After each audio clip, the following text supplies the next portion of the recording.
But first, let's bring in former Harvard Medical School professor and founder of the university's Cancer and HIV/AIDS research departments, Dr. William Haseltine. He recently returned from Wuhan, where he chaired the U.S.-China Health Summit. Doctor, thanks very much for joining us. Looking at the numbers, especially in New York City, what is your concern as to where this is going, especially if businesses start to be reopened by the President of the United States? This is a serious situation. We have an epidemic, which we still don't control. That's true in New York, and it's beginning to be true in other parts around the country. It's already been true in Washington State. It's far too premature to consider reopening, not just in New York, but anywhere in the country. We need to see what's going to happen before we take measures. And I ought to say something else. If you compare what we're doing here in the United States to what China has done to control its epidemic, we are deficient. Even in the most extreme case, which is New York or California, we're not doing even a fraction of what China did to control its epidemic. What should we be doing, especially in New York City? And if you could speak directly to President Trump, what would you tell him? I think if you look at what we should be doing, and is that anybody who's been in contact with someone who is known to be infected should be put in mandatory quarantine in an isolated hotel room for up to 14 days from time of contact. That is how the Chinese stopped their epidemic.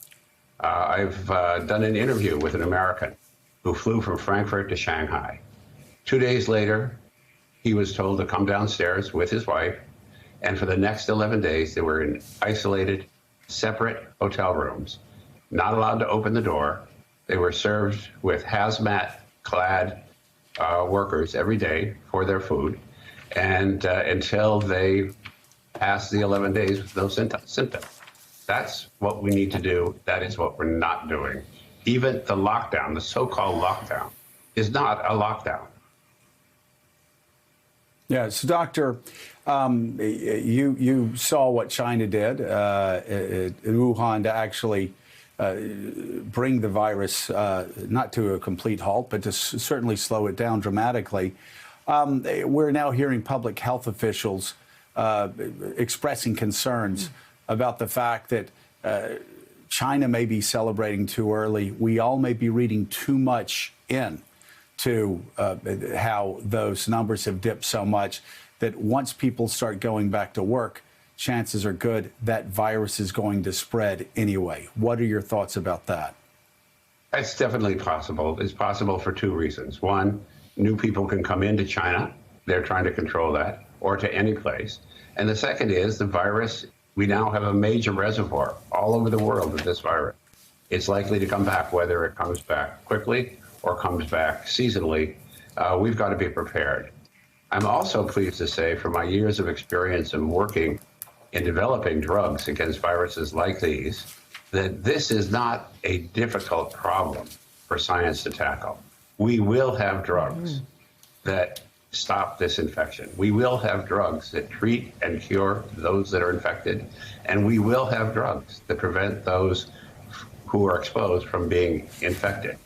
We must use every tool at our disposal to make sure those drugs get developed quickly. The other thing I should say is I'm very worried about what I'm calling these false hopes, the chloroquines, the colchicine. We have no idea whether those work. We have a pretty good idea that if they work, they'll be minimally effective. We already know that. There are studies that show in some cases they have no effect. So I'm very worried about people who are touting these as cures and preventive measures, which may lead to behaviors which are dangerous, not only for the people who engage in those behaviors and take those so-called protective drugs, but the people around them as well. These are not effective in stopping infection and are minimally effective at best in treating infection. Hey, Doctor, it's Jonathan Lemire. I wanted to ask you, the president's administration have obviously come under some criticism for not, perhaps, as you suggest, being strict enough in their measures to sort of isolate infected populations. But one thing they proposed this week was that anyone who's been in New York City don't have to necessarily have had contact with an infected person, but simply if you're a resident of New York City, that if you were to leave the city, you should self-quarantine for up to 14 days. Is that a wise decision? It's a very wise decision, and in fact, that's one of the things that China did and does. If you're moving from one part of China to another, you are asked to stay in self-isolation for up to 14 days. If you have come in from outside the country and you go to Beijing, you are what's called home quarantine, not even allowed to open the door to your apartment. You have to be in that apartment and have food delivered to you. So it's a very wise measure to control the spread of the infection. New York is a hotspot. We know that. And we don't know who's infected and who's not infected because we're not doing widespread testing. So it's presumptive that if you've been in New York, you are possibly infected and you should self-quarantine. So for New York City being a hotspot, Doctor, you said that hotel rooms should be used for quarantines. That's one thing that I believe is not happening, and there are lots of hotels in New York City. What other measures that have worked in other countries that are finding a way to sort of flatten the curve, what other measures are they taking that are not being taken right now? Well, what if you've been exposed to someone who's infected? You're required in China to take your temperature two times a day at least and report that on an app. Everybody in China today has an app on their phone which tells them their status and which allows them, if they've been exposed, to report their temperature status on a twice daily basis. That is an important control measure. And there are many measures like that that are needed to control this epidemic. All right, we're not over by any means, and we can't see the end of it yet. We will have, the good news is, there will be an end to this epidemic, whether it's a natural end and it goes away, or whether we develop the drugs that are antiviral drugs that we know we can develop. From my perspective, it's a tragedy that never needed to happen. Many of us were very clear in warning this will come back. We had, it is early as 2004, 2005, a whole set of chemical compounds that we knew would be very likely to treat not only the SARS virus, but all coronaviruses. We stopped the development of those drugs. My fervent hope is that we will not stop them now. Why did we stop? Because there was not an economic model that pharmaceutical and biotechnology companies can use. Well, that is a perfect time for the government to step in and provide the incentives necessary. We did that, develop drugs against bioterrorist weapons. I helped develop one of those drugs, so I know those mechanisms exist.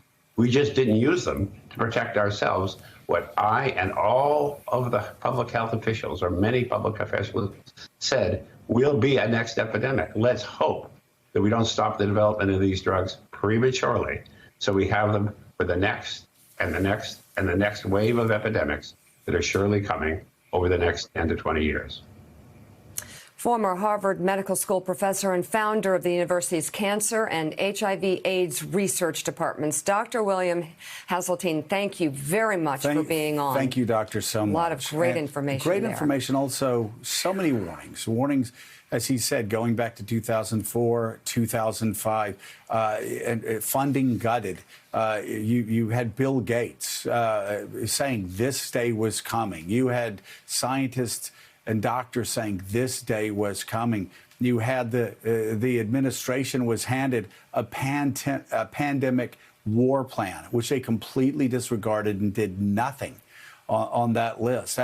So all the way up to January, when the president was ignoring intel reports, February when he was ignoring intel reports, when he was refusing to take tests for coronavirus from the World Health Organization. Mika, This has been one mistake after another. It's killed a lot of people, and it's wrecking our economy. And the app and quarantines by hotels are two measures we could be taking right now. We're going to go live to the White House for fresh reaction on the Senate vote on the stimulus plan coming up. Plus, more help is coming to New York City in the form of a massive U.S. Navy hospital ship. We'll get a first look at the military preparations already underway. Morning Joe is back in a moment. Thanks for checking out MSNBC on YouTube, and make sure you subscribe to stay up to date on the day's biggest stories. And you can click on any of the videos around us to watch more from Morning Joe and MSNBC. Thanks so much for watching.